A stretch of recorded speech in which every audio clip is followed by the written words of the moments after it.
Uma ótima tarde a você. Começa agora a segunda edição do Agricultura BR desta terça-feira, dia 2 de junho. Que bom que você está conosco, gostamos muito de tê-los por aqui. Você que nos acompanha pelas parabólicas em todo o Brasil, pelo portal sba1.com, pela Claro TV, pela Neo TV também no Brasil e no Paraguai. Nos acompanha também pelo Facebook e sinal aberto no estado de Mato Grosso do Sul, porque a TV Imaculada Conceição está conosco. Então sejam todos bem-vindos por onde você esteja acompanhando o Canal do Boi. O Canal do Boi está sempre com o produtor rural. E olha, eu começo o programa de hoje falando a respeito de cadeia produtiva da carne bovina, em especial sobre as exportações do mês de maio. Olha, os números foram divulgados pela Secretaria de Comércio Exterior, ligada ao Ministério da Economia, na tarde desta segunda-feira. E eles deixam muito claro, o volume de exportação tem alta, é mais carne bovina sendo exportada, mas algo que pouca gente comenta é que o faturamento dessa indústria frigorífica é muito maior. Ele é extremamente mais elevado. É esse o acompanhamento que eu quero que você, amigo produtor rural, você pecuarista principalmente, observe agora. O volume aumentou? Sim. Entretanto, o que aumentou também foi a tonelada da carne bovina exportada e principalmente o faturamento. E olha que eu vou colocar apenas o faturamento, a receita em dólares. Agora imagina o que não aconteceu em reais. Veja comigo então na tela os números da Secretaria de Comércio Exterior, exportação de carne bovina no mês de maio, de acordo com a SECEX. Observe, volume muito alto, 155.130 toneladas exportadas, 25% superior ao volume que tinha sido exportado em maio de 2019. Observe a receita atinge, olha o número que nós temos de receita. Observe, 682.630.000 dólares, 682.630.000 dólares, alta de 44%, o que quer dizer, mesmo com o aumento do volume, uma observação que precisa ser feita ao olhar essa tela aqui, é que nós temos um volume aumentando, mas um valor por tonelada ainda maior e o faturamento em dólar aumentando. Multiplica por baixo, multiplica por 5 esse número de 682 milhões de dólares, que você vai entender como que está o faturamento da indústria frigorífica brasileira. O outro dado ali é em relação ao preço da tonelada embarcada. Veja só que ela está em 4.400 dólares, uma alta de 21% de acordo com os números da Secretaria de Comércio Exterior. Sigo falando sobre embarques do complexo carnes e agora com destaque para a carne suína, porque a carne suína tem números ainda mais expressivos no que diz respeito ao que foi embarcado para o exterior no último mês. Observe que os dados de aumento chegam a passar de 50%. É o que você acompanha comigo agora na tela. Você tem comigo os dados aqui para a exportação de carne suína aqui do Brasil. Você observa que o volume foi de 90.720 toneladas, onde você viu um número como esse, né? 90.720 toneladas foi o embarque de carne suína, uma alta de 52%. A receita totalizou 215.220.000 toneladas. Esses são os números em relação à receita, alta de 62%, enquanto tivemos também aí uma elevação muito alta, na casa de 50% também, próximo a 50%, para o valor da tonelada de carne suína que foi embarcada no último mês. E olha, vamos falar um pouco agora mais sobre carnes, porque nós fizemos uma pergunta para o professor Marcos Fava Neves e ele conversou conosco a respeito de recuperação chinesa, sobre o que os chineses estão fazendo e a nossa possível dependência de carnes. O que nós queríamos saber? Olha só, o movimento em relação à carne bovina e à carne suína aqui do Brasil para embarques ficou excelente por conta da peste suína africana e a demanda que os chineses têm agora sobre carnes e precisam comprar de algum lugar. E esse lugar não pode ser outro, esse lugar é o Brasil. Não existe outro país que seja capaz de conseguir colocar carne no mercado na disposição que um país como China precisa. Então, a carne que os chineses estão comprando de várias fontes, é fato, mas da onde vai sair a maior parte dela tem que ser do Brasil. O que é muito bom neste momento, foi melhor ainda ano passado, deve melhorar muito no final deste ano de 2020, mas a questão é se isso não traz alguma dependência. Os números que nós acompanhamos diariamente aqui no Agricultura BR, os números oficiais do próprio governo chinês e do Departamento de Agricultura norte-americano. E a nossa Secretaria de Comércio Exterior mesmo, mostrando quanto de soja sai aqui. Os chineses estão repondo todo o seu volume de soja, todos os seus estoques. Eles têm feito isso. É uma situação estratégica. Evidentemente, essa soja não vai ser usada para engordar suíno agora, mas em algum momento isso pode acontecer. E nós quisemos saber do professor Marcos Fava Neves se isso não vai trazer uma dependência para o Brasil, de alguma forma, no complexo carnes. É uma preocupação, lógico, para as exportações brasileiras de carnes, uma recuperação da suinocultura chinesa, e essa recuperação se dá de uma forma mais competitiva, porque muita coisa deixou de ser feita, novos investimentos aconteceram de porte maior, com escala, com mais integração. Então, após a peste suína africana, a suinocultura chinesa vem mais competitiva, com padrões sanitários mais elevados, provavelmente com maiores custos de produção também, e é um ponto a se monitorar. O Brasil se beneficiou do problema da peste suína africana porque tiveram que comprar mais no mercado mundial e eles vão voltar com a sua produção. Por outro lado, podem ter mais brigas aí com os americanos, o que ajudaria o Brasil a manter o volume de exportações aí para a China. Então, realmente a recuperação da capacidade produtiva chinesa mais competitiva, talvez até com custos maiores pela questão sanitária, torna-se sim uma luz amarela no radar das nossas exportações. Então, para o segundo semestre, temos que ter um pouco de preocupação no mercado interno e também com as exportações.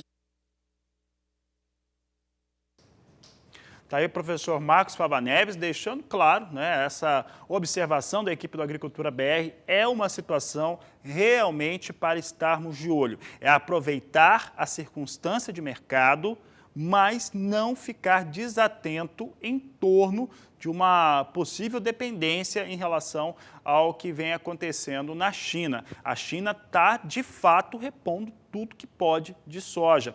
Inclusive, daqui a pouco eu vou falar de uma empresa privada que elevou a estimativa de exportação de soja do Brasil. Daqui a pouco você tem muita coisa boa para falar de soja, mas por enquanto eu continuo falando de carnes e agora eu vou falar a respeito de uma nota oficial da indústria frigorífica Marfrig, que vai testar todos os seus 18 mil funcionários. Os 18 mil funcionários da Marfrig, eles serão testados nas 11 unidades no qual a empresa opera no país. Isso acontece depois de um ataque, um termo de ajustamento de conduta entre Marfrig e o Ministério Público Federal, no qual identificou-se a necessidade de saber como é que está a sanidade desse corpo de trabalho nessas indústrias frigoríficas. Se entende que há um risco maior dentro dos complexos frigoríficos por conta da temperatura mais baixa, então eles vão fazer esses testes, todos os 18 mil funcionários, um pouquinho mais do que isso, vão passar pelo crivo e essa aplicação dos testes vai acontecer de acordo com o cronograma interno que Marfrig está desenvolvendo para os seus trabalhadores. São informações que foram divulgadas via assessoria de imprensa do próprio Marfrig nesta terça-feira.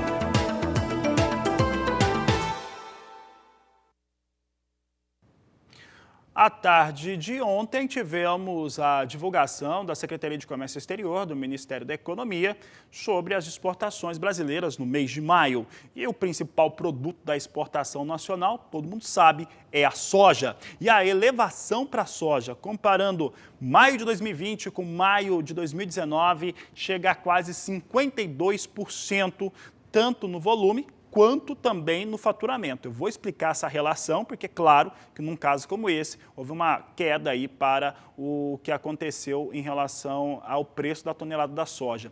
De qualquer maneira, os valores negociados pelas traders no Brasil fizeram trazer um novo recorde para mês de maio, e o recorde é tão recorde mesmo que maio de 2020 só tem um volume de exportação menor, historicamente no Brasil, do que abril de 2020. Então, nós tivemos aí 2 meses seguidos no qual as exportações brasileiras totalizaram quase 32 milhões de toneladas em 60 dias. 60 dias corridos, foram quase 32 milhões de toneladas embarcadas de soja por traders que operam no Brasil. Você visualiza os números comigo agora na tela. Você tem aqui volume total de 15 milhões 510 mil toneladas de soja, uma alta de 51,8% para o volume. Enquanto que a receita, olha a receita para a soja, 5 bilhões 140 milhões de dólares, elevação de 51,2%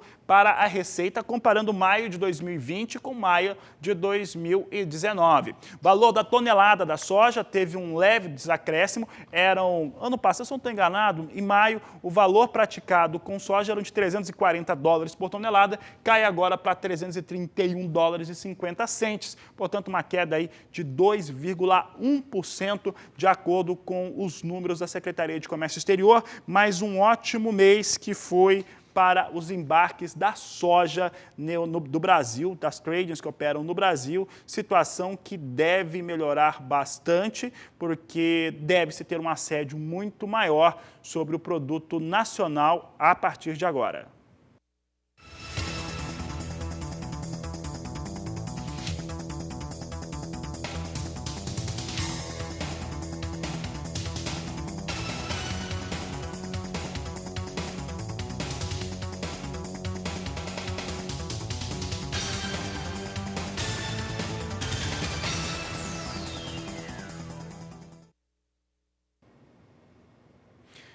E a equipe de grãos da FC Stone, comandada por Ana Luísa Lodge, trouxe números atualizados para suas estimativas para a produção de soja. Oferta e demanda de soja e os números apresentados no final da tarde desta última segunda-feira chamam muito a atenção por conta de uma elevação nas exportações, na estimativa de exportação, que subiu de 76 milhões de toneladas para 77 milhões de toneladas, e uma redução para os estoques de passagem da safra atual, agora estimada em 1.330.000 toneladas. Os demais números têm pouca variação. Eu vou mostrar agora um quadro de oferta e demanda de acordo com a FC Stone para a safra 2019-2020.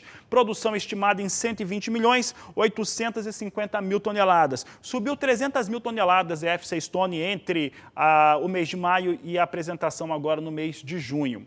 A área, colocando aqui as sacas, né, a produtividade, ela ficou em 54,83 sacas por hectare.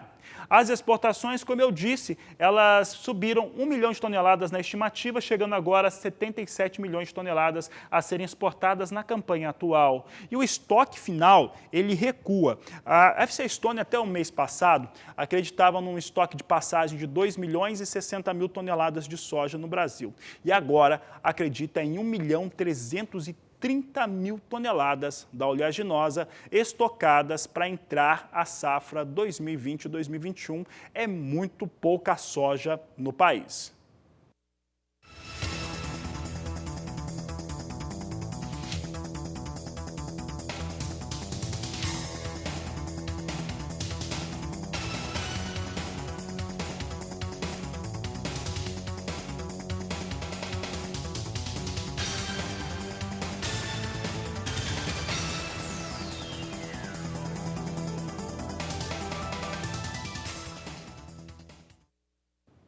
Falo de soja agora e de vendas norte-americanas. Está vendo o que está escrito aí nos caracteres do canal do Boi? Olha, isso daí é um resumo do que pode ser chamado de confusão entre China e Estados Unidos, porque o governo chinês, você sabe muito bem, na madrugada de ontem, eu falava disso na edição do meio-dia desta segunda-feira, nós tivemos o governo chinês pedindo às empresas estatais a não fazerem aquisições de soja dos Estados Unidos, soja, carne suína, algodão e outros produtos.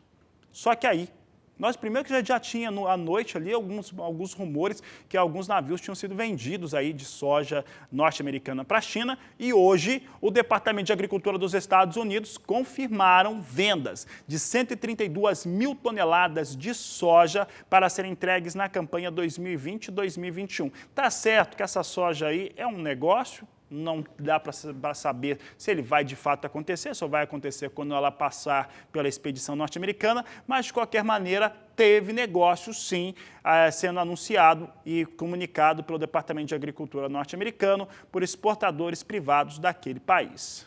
Vamos dar uma olhada agora como é que soja em Chicago se comporta. Nós tivemos soja em Chicago ontem fechando dentro de uma estabilidade e hoje nós temos soja em Chicago subindo bem. Observa como sobe a soja nos Estados Unidos. Essa subida da soja, ela tem muito a ver com esse rumor de mercado.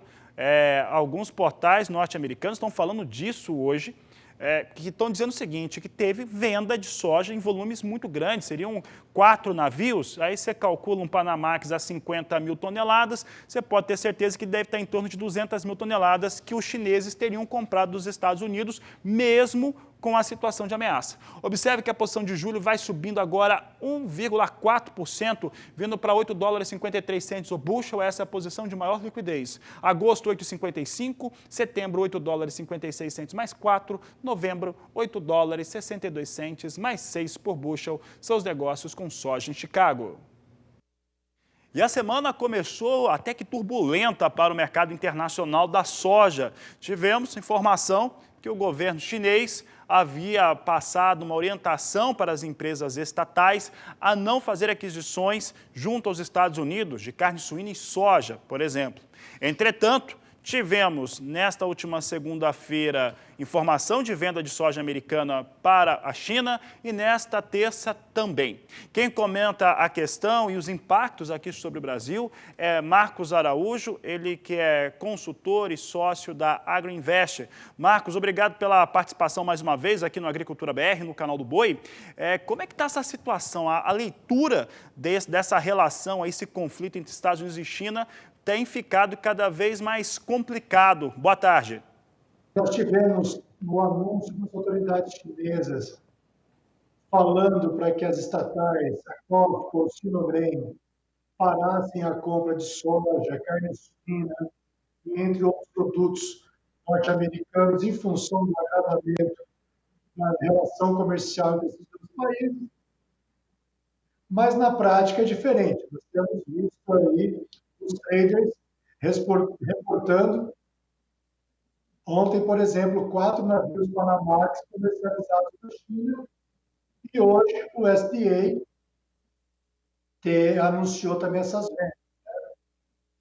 Marcos, em relação ao que nós temos hoje no cenário Brasil, Estados Unidos e China, quando se falamos de mercado da soja, nós tivemos já o Brasil fazendo vendas muito elevadas para a China, os embarques seguem extremamente fortes, né? Foram 16 milhões de toneladas em abril, quase 15, aí, em torno de 15 nesse último mês de maio. O comprometimento com a soja é bastante alto. Ontem nós já tivemos aqui no Brasil prêmio no porto melhorando o pagamento da soja. Como é que fica esse cenário, já que o Brasil não teria, é impossível ter uma quantidade de soja suficiente para suprir necessidade chinesa, pensando aí em 80 milhões de toneladas, por exemplo? O Brasil, nessa temporada, nós temos uma produção ao redor de 120 toneladas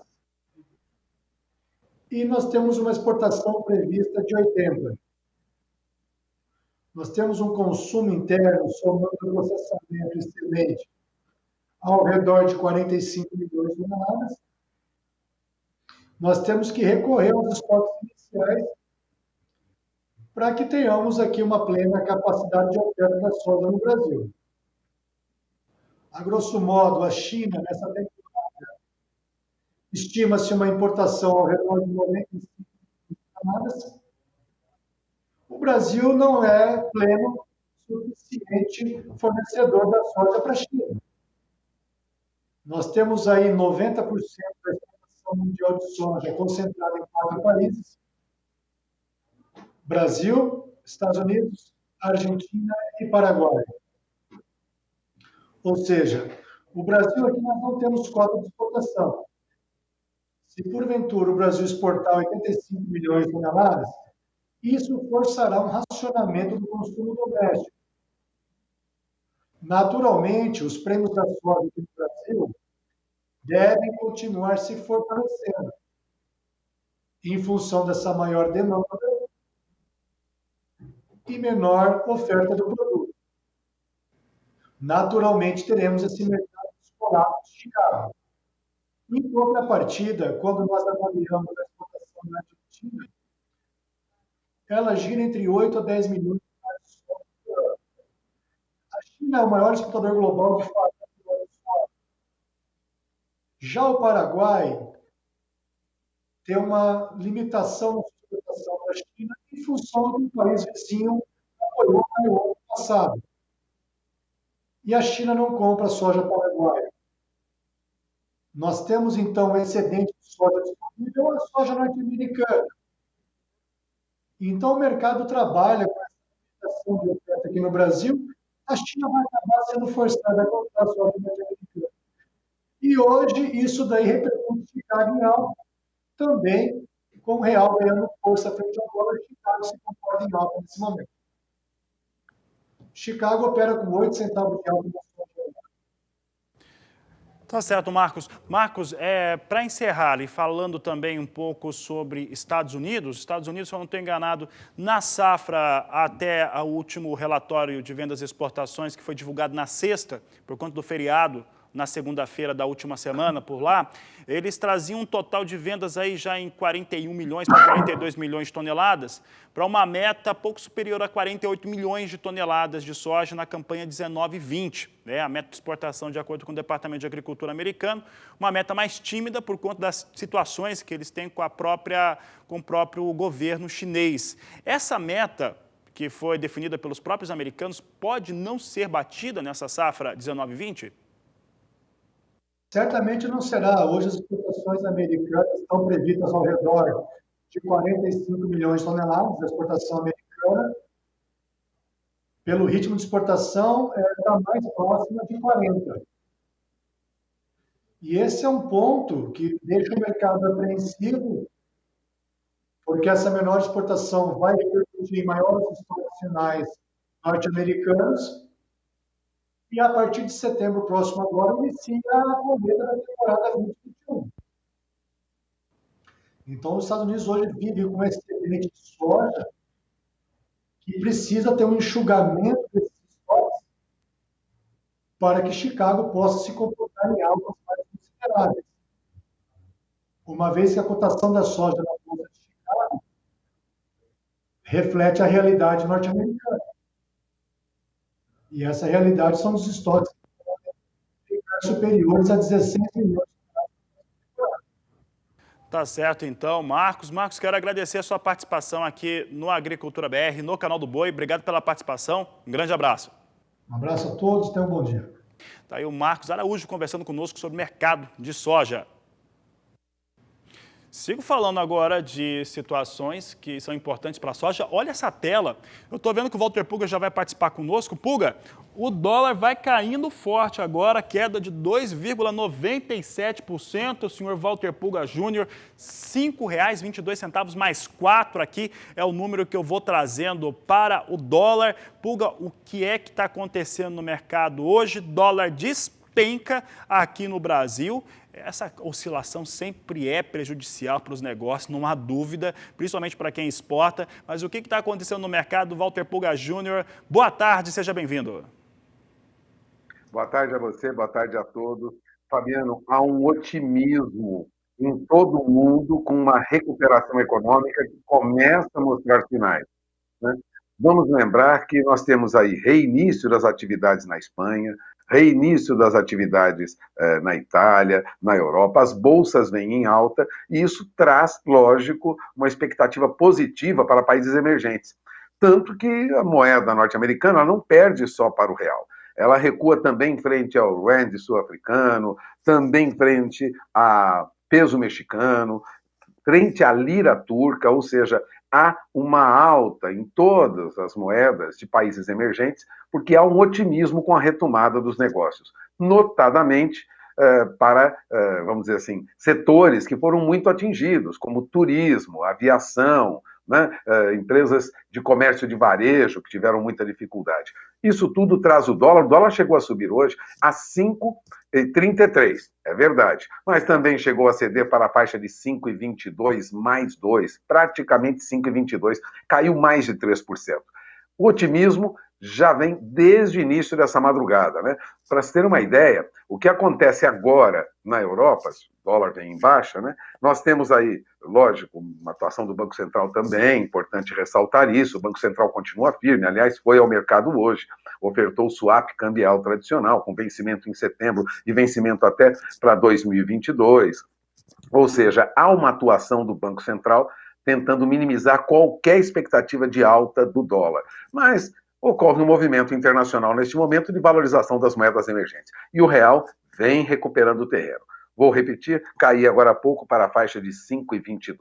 Agora, o que acontece no mercado é que as bolsas já vinham em alta desde essa madrugada, viu? Vamos aproveitar falando de bolsa, porque lá na Ásia nós já tínhamos índice Nikkei em alta, o índice Kospi da Bolsa de Seul em alta, ou seja, Japão e Coreia do Sul em alta, também alta em Xangai, alta em outras bolsas da Ásia.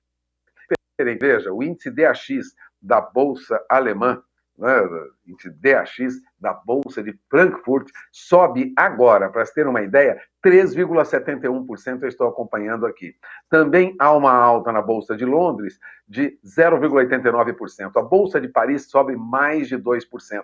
Também alta nas bolsas de Milão, na Itália, e também no IBEX, aquele índice de referência para o mercado espanhol, também vem em alta. Resumindo, se nós temos alta lá fora e um otimismo, não seria diferente aqui. E eu aproveito para dizer que agora a nossa bolsa sobe quase 2%, passa de 90 mil pontos, já chegou a 90.620 pontos, eu tenho aqui a máxima do dia.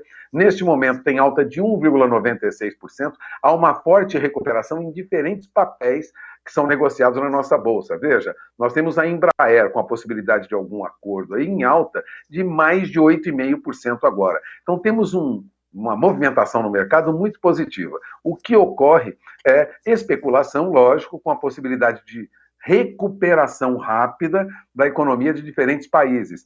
Como os papéis caíram muito, perderam valor, agora atraem investidores que procuram correr para comprar barato, porque daqui para frente se espera que haja uma alta nos preços das empresas. Portanto, há um movimento positivo hoje, bolsa brasileira em alta, outras bolsas também, e desvalorização do dólar frente a outras moedas. Agora, não saem do radar nem as manifestações que ocorrem no Brasil, nem, tampouco, as manifestações e os protestos que ocorrem nos Estados Unidos. Mesmo assim, o mercado era com otimismo hoje. O mercado financeiro trabalha otimista.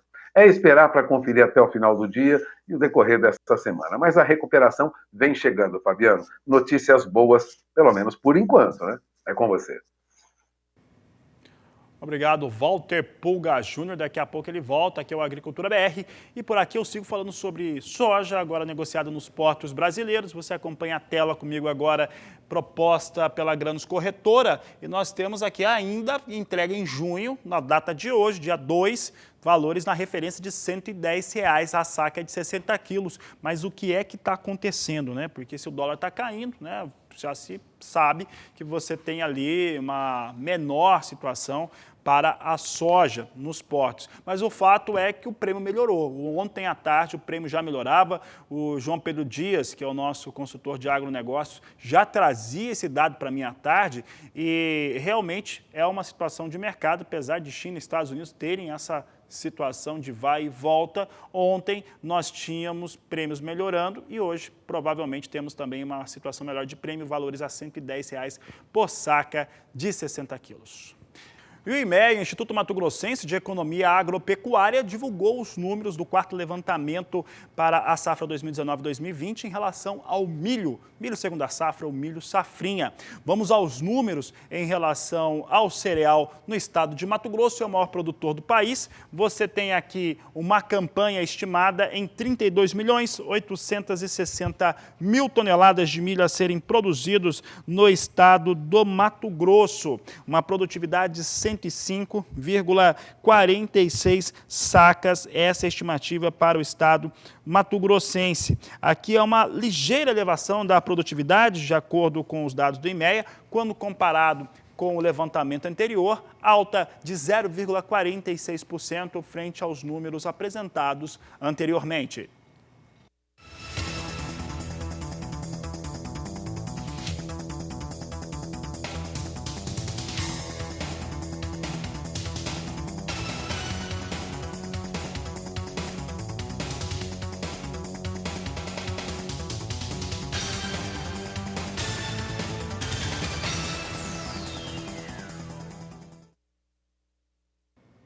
Vamos falar agora de combustível, porque é o seguinte, a única, que é a União da Indústria Canavieira do Brasil, fez uma compilação de dados da ANP, a Associação Nacional, né, de Produtores de Petróleo, Gás e Produtos Afins. E o que ela traz, né? O que faz essa compilação? Mostra como é que está o consumo de combustíveis. E de acordo com os dados, houve uma queda no consumo por parte de veículos leves no Brasil na ordem de 30%, o que impacta diretamente tanto no consumo de gasolina, mas principalmente de etanol no país. Vamos dar uma olhada agora como é que ficou esse cenário. Você tem aqui um total aqui no consumo de combustível em abril de 3 bilhões 120 milhões de litros, sendo que de etanol hidratado foi 1 bilhão e 200 milhões de litros, uma queda de 33,6%. Enquanto a gasolina teve um consumo total de 2 bilhões 270 milhões de litros. A situação mostra para a gasolina uma queda de 28,8%, aqui deixando muito claro como que houve redução maior para o consumo de etanol quando comparado com gasolina, que também teve queda ali perto de 30%, mas o fato é que isso tudo mexe com a economia do país, mas principalmente com o setor sucroenergético brasileiro. O assunto por aqui agora é algodão e a produção no estado do Mato Grosso. Eu disse há pouco sobre a divulgação dos dados do IMEA, aconteceu na tarde desta segunda-feira. Trago agora o resumo do que eu espero o IMEA em relação à pluma de algodão, principalmente em torno da produção de caroço e pluma. Veja aqui conosco como é que está essa situação na estimativa na safra 2019-2020. Você tem aqui os dados de produção que mostram uma produção de caroço passando a ser de 4.890.000 toneladas e 1.990.000 toneladas de pluma, sinalizando super safra mato-grossense. Houve uma revisão aí nos índices de produtividade para o algodão mato-grossense, o que fez com que se elevasse dessa maneira que você acompanhou agora conosco os dados de produção no estado. Vamos dar uma olhada agora como é que ficam os números em relação à arroba do algodão. Você tem aqui uma estimativa de produtividade, que foi o que eu estava dizendo agora, de 287,77 arrobas por hectare. Então, realmente é uma produtividade maior na média estadual mato-grossense, um crescimento de 1,01% frente ao que era esperado na previsão passada. Portanto, se considerar o algodão, mesmo entre o último relatório e esse relatório apresentado agora, você vê alta na produtividade e bastante algodão sendo produzido em Mato Grosso.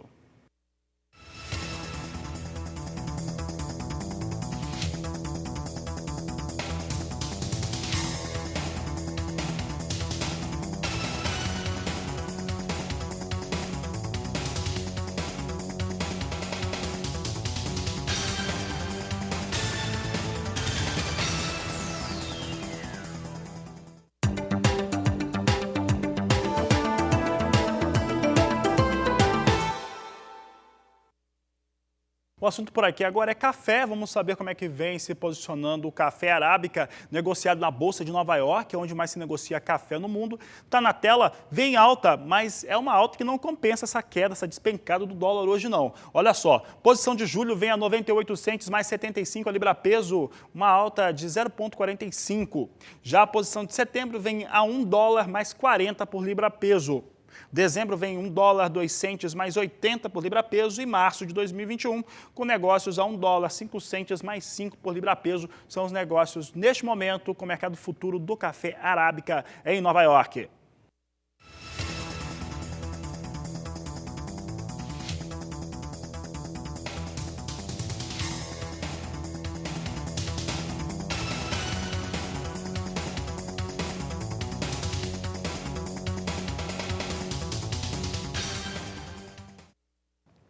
Café robusto é o destaque de agora. Vamos até a Bolsa de Londres ver como é que tem sido os negócios neste momento. Vem para o segundo dia de alta para a Bolsa de Londres em relação a robusta, referência para o Conilon no Brasil.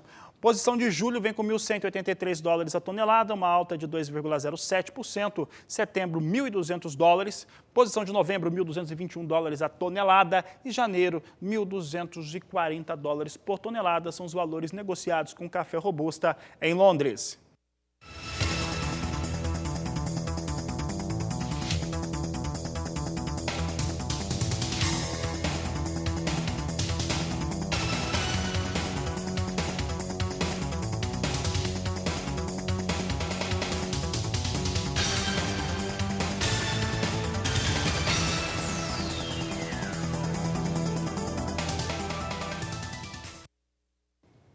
Olha, mudanças na política de financiamento e até de comportamento no campo têm trazido algumas expectativas que são interessantes para o produtor. Entre elas, por exemplo, a emissão de títulos por parte de pequenos produtores. Financiamento colocado à disposição de acordo com aquilo que é necessário em cada projeto agropecuário. Esse é um dos assuntos que serão tratados nesta entrevista realizada por Walter Puga Jr. Carlos Pimenta, é um prazer recebê-lo aqui. Vamos falar sobre a utilização dessa instrução da Comissão de Valores Mobiliários, a de número 588. Essa instrução, que aliás é lá de trás, de 2017, foi pouco utilizada pelo homem do agronegócio para captar recursos, Pimenta. É uma boa alternativa? Obrigado pelo convite, Puga. Essa instrução é relativamente antiga por ser de 2017, mas é nova porque o agronegócio ainda não aproveitou ela, tá? O agronegócio, normalmente, eles fazem captação via CPR, tá? Ou CRAS, né? Quando se fala de mercado de capitais. Que nem a nossa empresa, da FUPEC, nós tínhamos apenas um produto para captação de recurso, que era via CPR, quando as CPRs são registradas na Bolsa, na B3, antiga CETIP. Hoje, com esse novo instrumento da CVM 588, uma nova forma, tá, de captarmos recurso junto a investidores. Qual que é a grande vantagem? Que não precisa ter investidores qualificados, ok?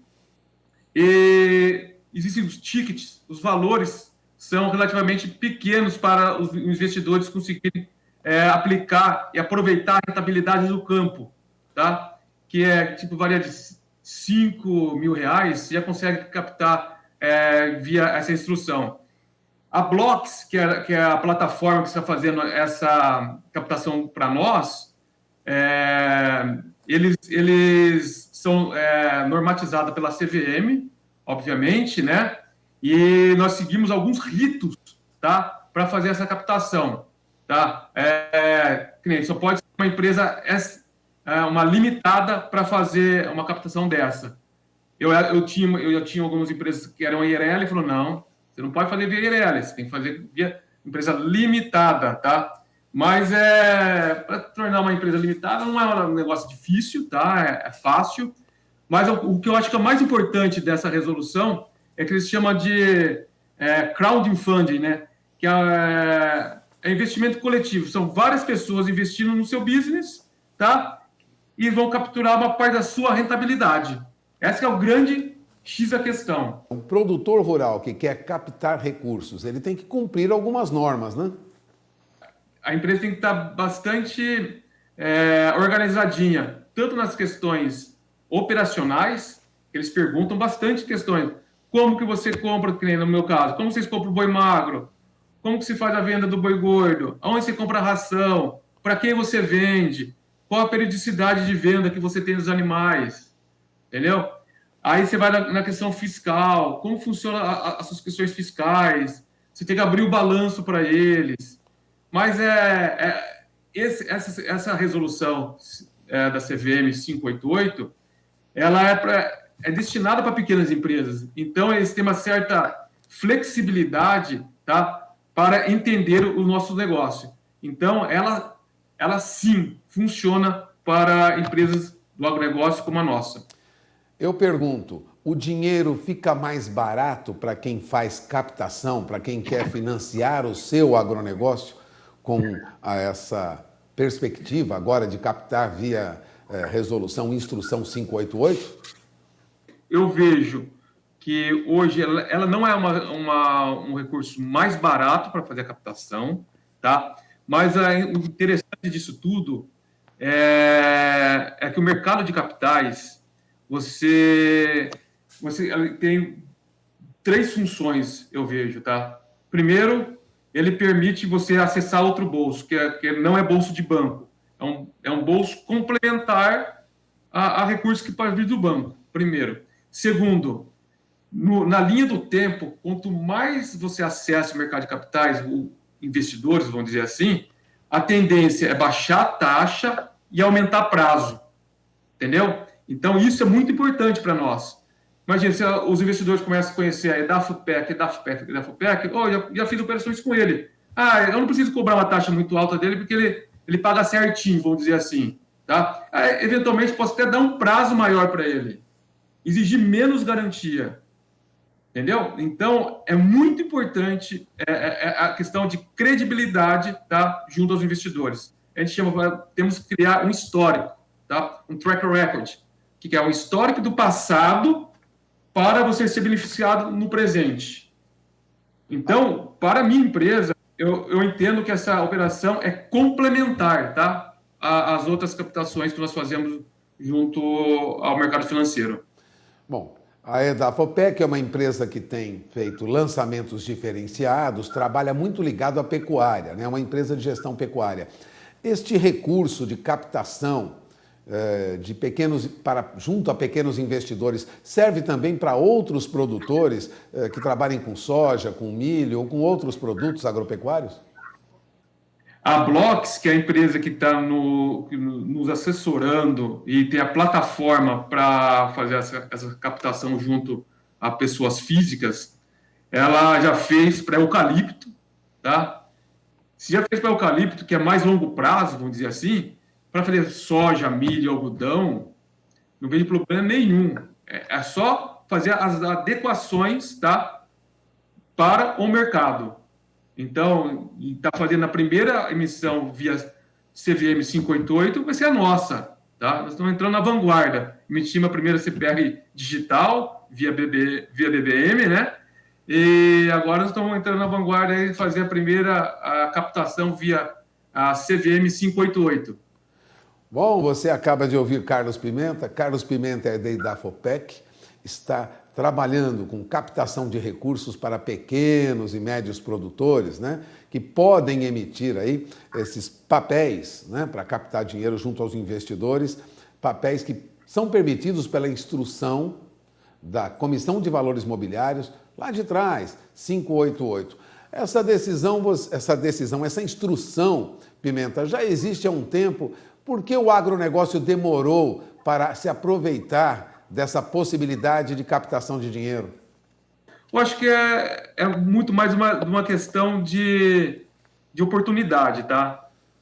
Que nem hoje, no meio de uma pandemia, nós temos 3 crises, vamos dizer assim. Temos crise política, financeira e crise do Covid.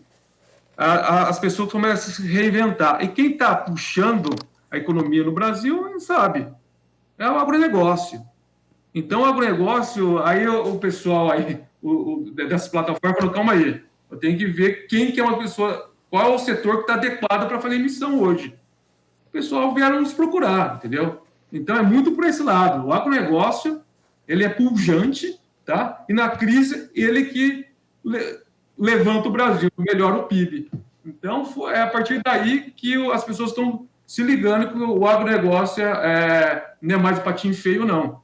É quem está, é a locomotiva do Brasil, tá? Então,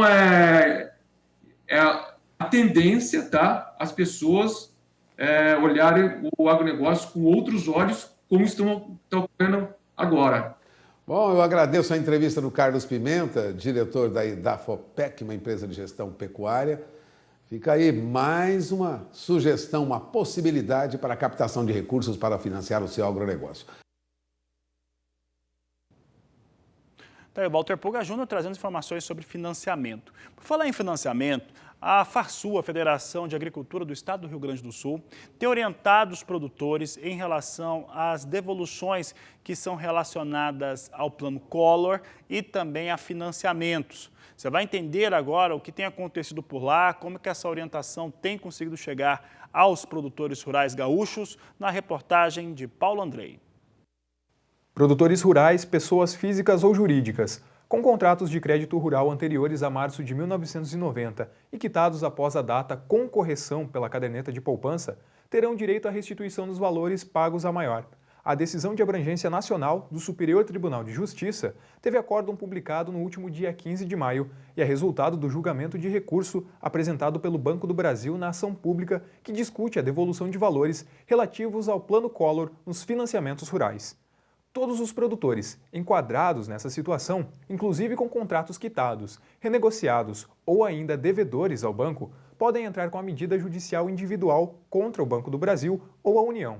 E para falar melhor sobre esse assunto, eu conversei com o assessor jurídico da Farsul, Frederico Buss.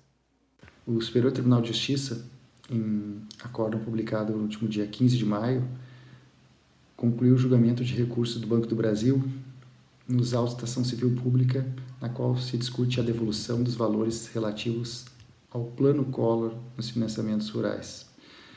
De acordo com uma decisão prolatada pelo STJ, nesta ação civil pública, a qual tem abrangência nacional, todos os produtores rurais, pessoas físicas ou jurídicas, que tinham contratos de crédito rural corrigidos pela caderneta de poupança, contraídos antes de março de 1990 e quitados após esta data, têm direito a postular a restituição dos valores pagos indevidamente.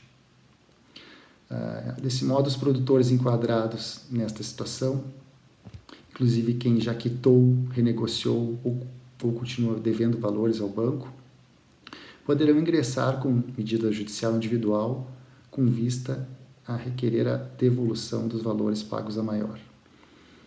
Para ingressar com a ação, é necessário, de preferência, que o produtor disponha do contrato, de cópia do contrato de crédito rural firmado à época. Se o produtor não tiver esse documento em mãos, ele poderá ser obtido junto ao registro de imóveis do respectivo município, e outros documentos relativos ao financiamento, tais como extratos, comprovante de pagamento, etc., que, se o produtor não dispuser, de igual modo poderão ser obtidos junto ao Banco do Brasil. E por hoje era isso que a gente tinha para falar aqui do Rio Grande do Sul. De Cruz Alta, Paulo Andrei.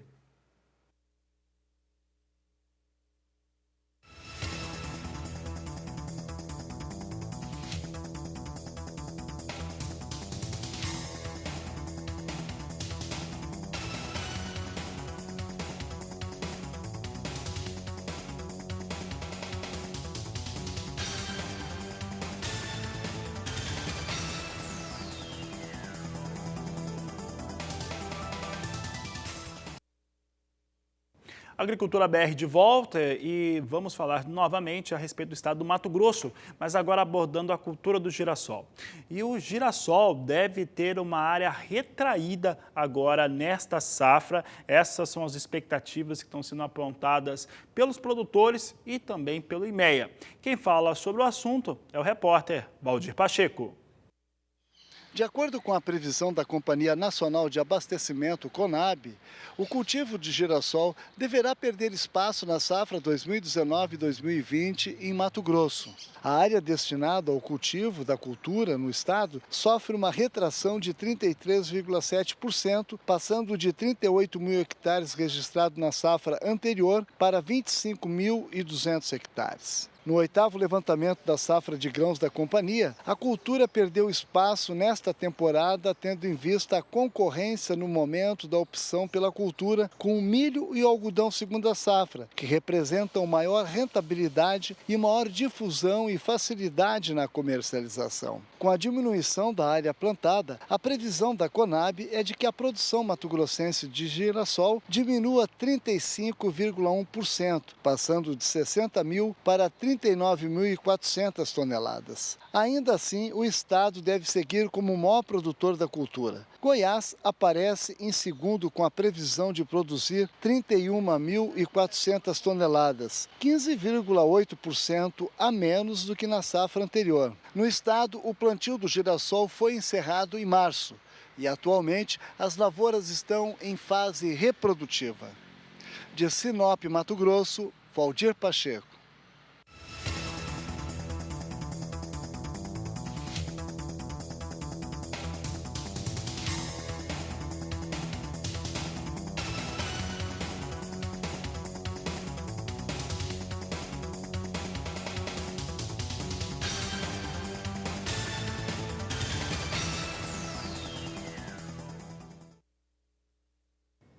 O Instituto Tecnológico do Estado do Paraná é o único que é credenciado no Brasil para fazer embalagens de alimentos e testar essas embalagens sobre o ponto de vista mecânico, biológico, entre outros fatores, para garantir a qualidade do que vai dentro, aquilo que vai ser consumido pela população de maneira geral. Você vai saber como que esse trabalho é feito agora na reportagem de Mauro Andrade.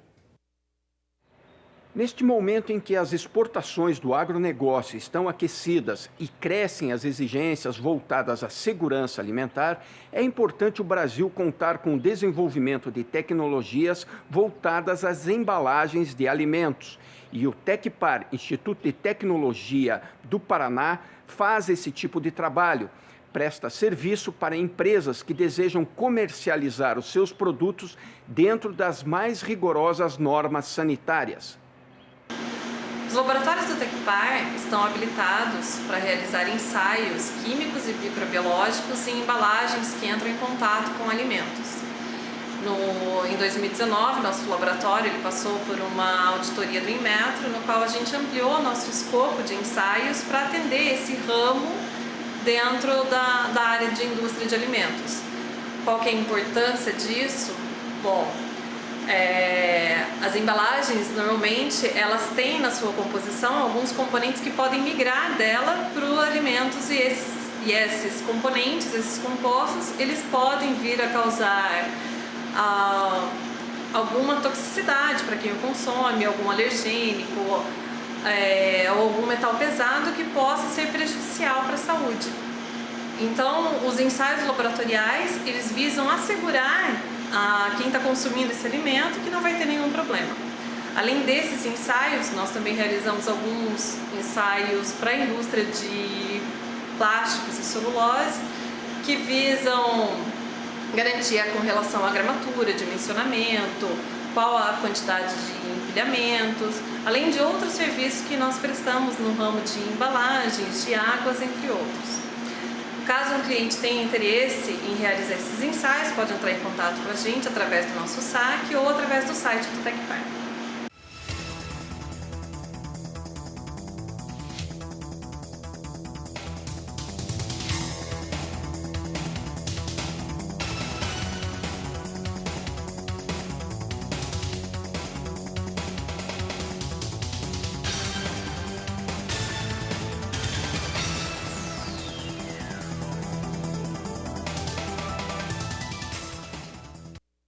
Soja em Chicago vinha subindo há pouco. Vamos dar uma olhada como é que estava essa alta. A alta vinha ali acima de 11 pontos, cerca de 1,4%.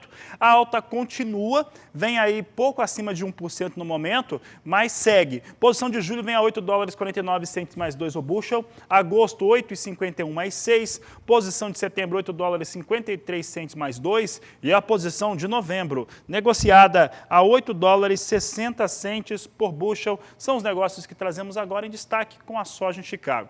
O dólar comercial vinha caindo, o dólar vem caindo no mundo todo no dia de hoje. Há uma percepção melhor sobre a economia global e olha como que isso afeta o dólar, né? Quando as pessoas começam a acreditar um pouco mais na economia e se fizerem um pouco mais por ela, evidentemente o dólar começa a recuar, já que o mercado vai ficando menos nervoso. Mercado menos nervoso significa dólar mais baixo. Queda de 2,79% para o dólar. Negócios com a moeda norte-americana aqui no Brasil, por enquanto, a R$ 5,23 mais 3.